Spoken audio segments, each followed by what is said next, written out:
세상이 변하고 있는데 일본 입장은 물가가 정상화되고 어렵게 개혁을 해가지고 노동시장도 안정화되면서 임금도 정상화되는데 이 금리 인상은 건드리기가 너무 힘든 구조인 거예요. 빠져나오긴 해야 되는데 이거 어디서 어떻게 해야 될지 모르겠다라는 뉘앙스가 바뀌기 시작해요.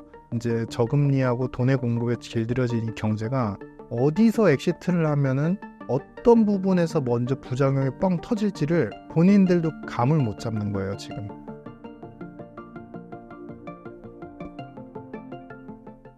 신사임당 구독자 여러분 반갑습니다. 오랜만에 또 출연하게 됐습니다. 어려운 시간 내주셔서 감사드리고 이번 영상에서도 제가 알고 있는 내용 여러분들께 충분히 전달드리도록 노력하도록 하겠습니다. 잘 부탁드립니다.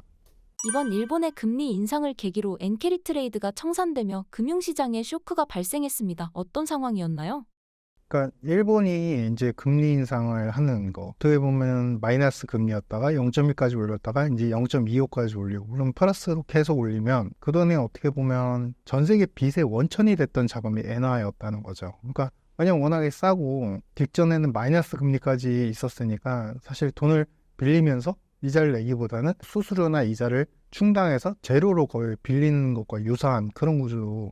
돈을 빌려가지고 그러면 기대수익이 높은 쪽에 더 투자를 할 수 있고 이런 흐름이 지속이 되는데 BOJ가 이제 금리 인상의 보폭을 이제 높이기 시작한 거죠. 그러면서 이제는 이 자금도 일본으로 돌아갈 수 있겠구나라는 두려움에서 시작이 됐는데 최근에는 이제 우리가 니마 그강을 건너지 마세요라는 표현을 하잖아요. 근데 전 세계의 이 빚에 의한 그리고 대출에 의한 캐피탈리즘, 이 캐피탈리즘이 이제 자본주의론이라는 개념이 과거랑 많이 달라졌습니다. 예전에는 90년도까지만 하더라도 기업이 어떤 이득을 이제 창출을 해서 그걸 가지고서 새로운 사업을 영위한다 이런 쪽에 집중이 됐다면 지금은 공공연하게 이걸 누구도 지적하지 않지만 빚에 의해서 금융 투자 수익이나 자본 이익을 막대하게 얻어서 그 이익으로 실물에 오히려 돈을 쓴다. 약간 이런 개념으로 바뀌었어요.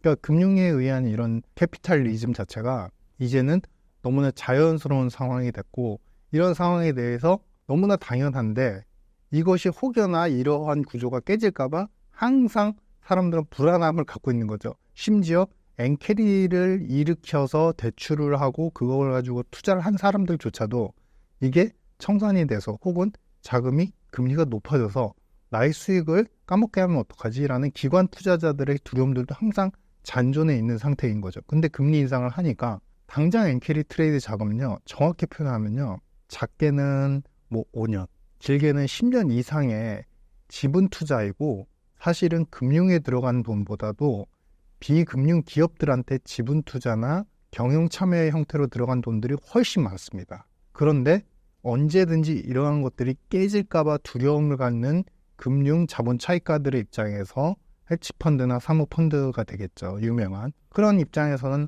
언제든지 이런 이슈가 나오면 항상 뭔가 네거티브하게 반응을 하고 그것이 전 세계적으로 마치 세계가 망하는 것처럼 두려움을 갖게 만드는. 근데 그러고 나서 한 달, 두 달 지나면은 또 무슨 일이 있었느냐. 이런 식으로 이제 다시 이제 제재를 가는. 그러니까 니마 그 강을 건너지 마세요는 이미 그 강을 건넌 겁니다.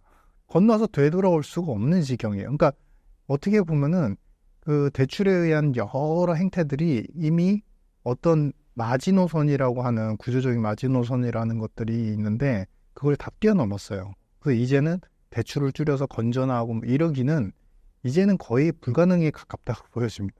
대출을 빨리 늘리느냐 앞으로 전 세계적으로 대출을 적게 늘리냐의 문제지 대출을 줄여서 건전화하고 다시 견실한 경제 구조를 만들고 금융 시스템도 뭔가 페어하게 좀 만들겠다. 이건 이제 될 수 없는 구조입니다. 그런 부분에서 이제 어떻게 보면 기시다 총리도 그 다음에 화들짝 놀란 거죠. 내가 기껏 밸류업을 해가지고 주식시장을 붐업시켜가지고 내수도 활성화하고 경제도 좋아지고 금융 투자 시장도 좋게 만들려고 했는데 BOJ가 금리 인상을 해서 그 구조를 깨트릴 것 같은 두려움을 전달해 주니까 당연히 기시다 총리도 이거에 대해서 지적을 안 할 수가 없는 거죠. 원래 일본의 BOJ는요 독립된 기관이 아닙니다. 연준하고 비슷하게 어차피 아베 총리가 BOJ의 양적 완화라는 구조를 처음에 천명하면서 만들어낸 거고요. 지금 금리 인상은 하고 있지만 돈은 또 공급을 하고 있죠. 금리 인상은 했지만 이러한 구조를 그래도 이끌어가고 주가 되는 것은 BOJ의 주 메인은 바로 일본 정부입니다. 그래서 총리 입장에서는 당연히 화들짝 놀래고 그런 부분에 대해서 뭔가 강력하게 비판을 하니까 반성문스러운 금리는 올렸지만 더 앞으로는 서서히 올릴 거고 통화 공급은 할 거예요라는 반성문 차원의 어떤 심할서 같은 그런 이제 발표를 하게 되죠. 그래서 그런 부분들이 지금 시장을 약간 혼돈스럽게 하고 있다. 그렇다면 앞으로 일본의 금리 인상은 어떻게 진행될 거라고 보시나요? 뭐라고 해야 되나요?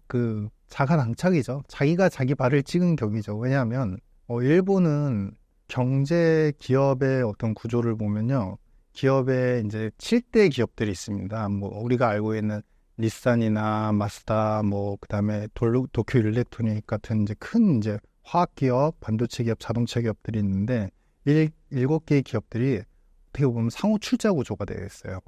서로 우리는 한국의 어떤 지분 구조를 보시면은 기업이 지배하고 돌아가지고 결국엔 지주사로 가거나 아니면 어떤 경영권자나 어떤 승계받은 사람의 지분을 가장 힘을 높게 평가되게 만들게끔 구조가 만들어지잖아요. 근데 이 상호 출자 구조라는 거는 희한한 게 7개 기업이 서로 업종도 틀리고 서로 기업의 그룹 자체도 완전히 틀린데 서로 투자를 하는 거예요.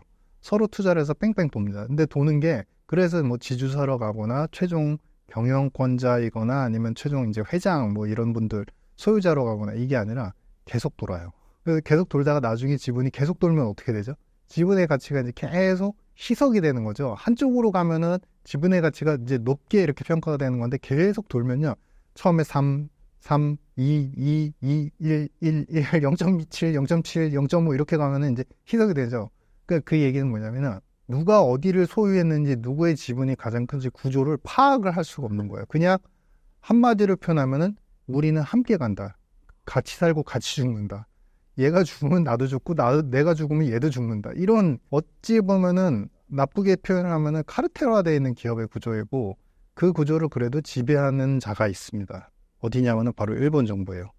이것이 기업의 관료주의화라고 표현을 하는데요. 그게 이제 일어난 게 어찌 보면 한 20년 됐습니다. 우리가 잃어버린 이제 20년이라고 표현하는 버블 붕괴 시기 이후에 미국 경제가 내수도 안 좋고 수출에 뚜렷한 드라이브도 못 찾는 구간 동안에는 정부의 관료가 이런 기업의 상호 출자 구조 속에서 항상 기업 경영이나 여러 가지 중차에 대한 계획을 세울 때는 정부의 관료가 참가를 합니다.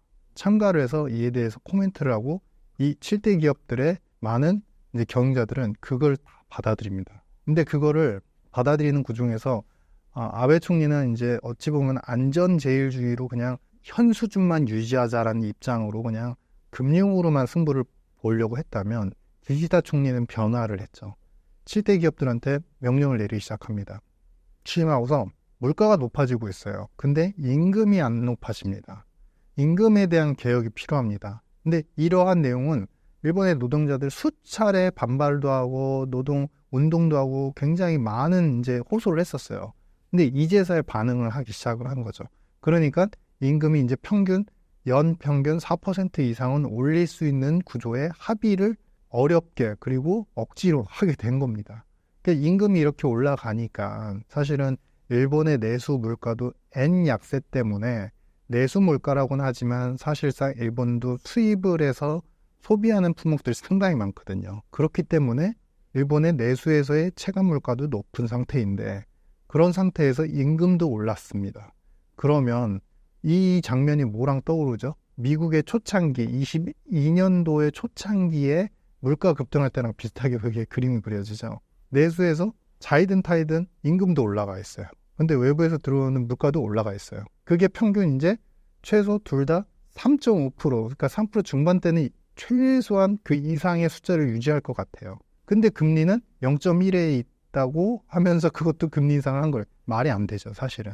금리를 올려서 어느 정도 체감 물가를 억제를 해주거나 실질 물가 자체를 어느 정도 컨트롤 해줘야지 서민들 입장에서 맨날 먹고 사는 그런 의식주와 관련되는 것들을 쓸 수가 있잖아요. 근데 지금 상황에서 감당이 안 되죠. 그렇기 때문에 금리를 올려야 되는데 어떻게 보면 그런 거죠. 부잣집 도련님이 예전에 조선시대에 있는 부잣집 도련님이 항상 노비들이 많고 조선시대에서 뭔가 개혁을 통해서 우리나라가 이제 대한민국이라는 정부를 이렇게 수립하는 이런 과도기가 있다라고 이제 가정을 해보면 항상 누군가가 도와주는 사람이 있고 항상 누군가가 저희 도련님 식사 드세요, 도련님 발 씻으세요, 막 이렇게 다 해줬어요. 근데 이제 세상이 변하고 있는데 일본 입장은 물가가 정상화되고 어렵게 개혁을 해가지고 노동시장도 안정화되면서 임금도 정상화되는데 이 금리 인상은 건드리기가 너무 힘든 구조인 거예요. 우리 BOJ 총재도 예전에 그런 얘기를 했는데 엑시트를 해야 되긴 하는데 그 발언이 되게 인상 깊었습니다. 2000년 초반에 이제 BOJ가 양적완을 할 때 이 양적완은 비정상적인 양적완인데 결국에는 경제가 안 좋으니까 해야 되는 건 맞다. 그리고 2000년 중반에는 이게 하다가 나중에 언젠가는 엑시트를 해야 되는데 그거에 대해서 잘 생각해야 된다. 그러다 2010년대 접어들어서는 이 총재가 과거에 이제 경제학자일 때 그런 얘기를 하죠. 나중에 엑시트는 해야 되는데 빠져나오긴 해야 되는데 이거 어디서 어떻게 해야 될지 모르겠다라는 뉘앙스로 바뀌기 시작해요. 그러니까 본인도 인지하는 거예요. 너무나 길들여진 이제 저금리하고 돈의 공급에 길들여진 이 경제가 어디서 엑시트를 하면은 어떤 부분에서 먼저 부작용이 뻥 터질지를 본인들도 감을 못 잡는 거예요, 지금. 그러다 보니까 금리는 올려야 되고 근데 엑시트 하긴 힘들고 그러니까 주저하고 그래서 금리 0.25 올려놓고 가진 질타와 비난을 받고 이 질타는 이제 다른 은행 이제 전 세계 중앙은행들 총재들한테도 질타를 받게 되거든요. 본인들은 금리 이제 3%, 4%, 5%까지 올려놓고 0.25까지 올린 국가고 뭐라고 하는 거예요. 그러니까 그런 상황에서 어찌 보면 이제 자가당착이라고 표현해드린 게 손발이 묶인 거죠. 금리는 정상화해야 돼서 뭔가 컨트롤해야 되는데 그것을 하지도 못하고 이러지도 못하고 저러지도 못하는 상황에서 잠깐 했다가 욕을 엄청나게 먹고 비난을 받고 있는 수건 돌리기를 했는데 이 친구는 언제까지든 어쨌든 묵직하게 앉아 있어 줄 거라고 생각했는데 이 친구한테 담합적으로 우리가 수건은 저 친구한테 주지 말고 저 친구는 계속 앉아있기만 하자 했는데 이 친구가 엉덩이 무거운 친구가 수건을 받은 거예요. 그래서 어쨌든 안 잡히려면 자기도 술래 안 잡히려면 벌칙 안 받으려면 수건 잡고 뛰어야 되잖아요. 근데 뛰니까 바로 옆에서 너 왜 뛰냐고 이제 욕을 하는 그런 것과 완전히 동일한 구조인 거죠. 그러면 앞으로 일본은 어떻게 될 거라고 보시나요? 제가 이제 미래의 어떤 경제적인 금융적인 이제 생각을 해보면 모든 세상이 지금 큰 트렌드에서 보면 이제 실물에 의한 90년도까지는 어떤 실물에 의한 생산 그리고 소득 이런 거 견실한 경제 무역 완화 이런 구조가 있었다고 한다면 2000년 중반 이후부터는 모든 것이 자산소득과 금융소득에 의한 것들 그것에 의한 부의 양극화 그리고 그 기반에는 소득이 없으니까 모든 게 대출로 백업이 되는 그러니까 민간 대출이든 정부 대출이든 대출로 백업이 되는 구조였단 말이죠. 근데 이 길은 이제 일본이 사실은 정부 대출이 가장 많죠. 260% 가까이 되는 구조니까 GDP 대비해서 이 구조는 솔직히 말씀드리면 그냥 그런 거예요. 아무도 가보지 않은 길이고 정부 입장에서 관료들이나 여러 가지 경제학자들 입장에서도 이거 터지면 큰일 날 건데 근데 당장 이게 없으면은 이 물길을 막으면은 완전히 물길이 가뭄이 확산이 되고 너무나 힘든 게 너무나 불 보듯이 뻔히 보이기 때문에 이러지도 못하고 저러지도 못하고 단지 자신이 어떤 책임자로서의 임기를 맡는 동안만 터지지 않기를 바라면서 적정하게 컨트롤하면서 빚은 늘리고 그래서 금융은 계속 좋아지게 만드는 구조를 만들고 있습니다. 근데 우리 다음 그레이드는 뭐가 있죠? 예전에도 제가 디지털화에 대해서 말씀을 드렸는데 디지털에 대해서 아마 시도를 전 세계가 많이 할 겁니다. 이 부채가 깔려있고 소득이 기반이 되는 경제에서는 우리가 부채가 보이지가 않아요. 진짜 리스크가 부채가 보이지가 않는데 자산 가격이든 금융의 투자 가격이든 뻥튀기가 돼 있어요. 근데 어느 한 곳에서 말 그대로 벽돌이 보이지가 않는 상태에 쌓여있는데 벽돌 하나를 살짝 빼면 그게 웹도독 현상, 꼬리가 몸통을 흔드는 현상이 언제든지 올 수 있는 겁니다. 그러니까 많은 학자들이나 정부 입장에서도 그걸 압니다. 알기 때문에 이걸 투명화, 말 그대로 파이낸셜 인클루전이라서 금융 포용을 하고 뭐 이렇게 되게 거창하게 얘기하지만요. 쉽게 말해서 자기들 입장에서 모두 다 대출이나 돈 흘러가는 통로들을 다 디지털화 해버리면 보이잖아요. 어카운트가 다 확인이 되지 않습니까? 그거를 또 멋있게 뭐라고 표현해요? 통화정책의 효율화. 뭐 이렇게 표현하죠. 근데 알고 보면 우리가 부의 금융이나 아니면은 이제 지하 경제의 이제 돈이다라고 표현을 하는데 그런 규모를 줄이면서 자신들이 컨트롤해서 그래도 금융은 계속 가게 만들고 싶은 욕구가 있는 거예요. 그런 것들이 비단 일본뿐만 아니라 미국에서도 그런 이제 많은 백서에서 행간의 의미들이 읽혀지고 있는데 그러면 일본 같은 경우는 어떻게 하느냐? 대출은 계속 늘려야죠. 줄일 수가 없습니다. 여기서 줄이면은 다 무너지는 구조입니다. 공급을 하는데 이거를 디지털화해서 BOJ도 정부도 보이게끔 자신들의 눈에 확인이 되게끔 하려는 시도를 할 것이고 그런 상황에서 아마 변혁기가 한번 크게 올 겁니다. 왜 오냐? 사실 우리가 전 세계적으로 보면은 지하 경제라고 하는 것이 뭐 사채, 불법 자금 이런 것만 생각하지만 세금으로 그다음에 금융 투자를 하더라도 원천 자체가 파악이 안 되는 우리가 소위 얘기하는 제2, 제3의 어떻게 보면 그 섀도우 뎁이라고 표현을 하는데 이 대출을 받아와서 투자하는데 은행 대출이 아니라 어디서 왔는지 파악이 안 되는 거예요. 제2, 제3의 금융권에서 요즘 P2P 대출까지 있으니까 이제 그런 부분들을 아마 전부 다 디지털화해서 이제 찾아 나가기 시작하면 그런 돈의 자금들은 이제 빠지기 시작을 하겠죠. 그러면 그로 인한 플럭추에이션이 올 때 진짜 큰 구조 변화가 오는 것이고 지금처럼 금리 0.1에서 0.25 올리고 그래서 엔캐리 트레이드가 완벽하게 청산이 될까 하는 두려움을 갖는 것은 일시적으로 지나가는 과도기적 위험에 불과할 뿐이다.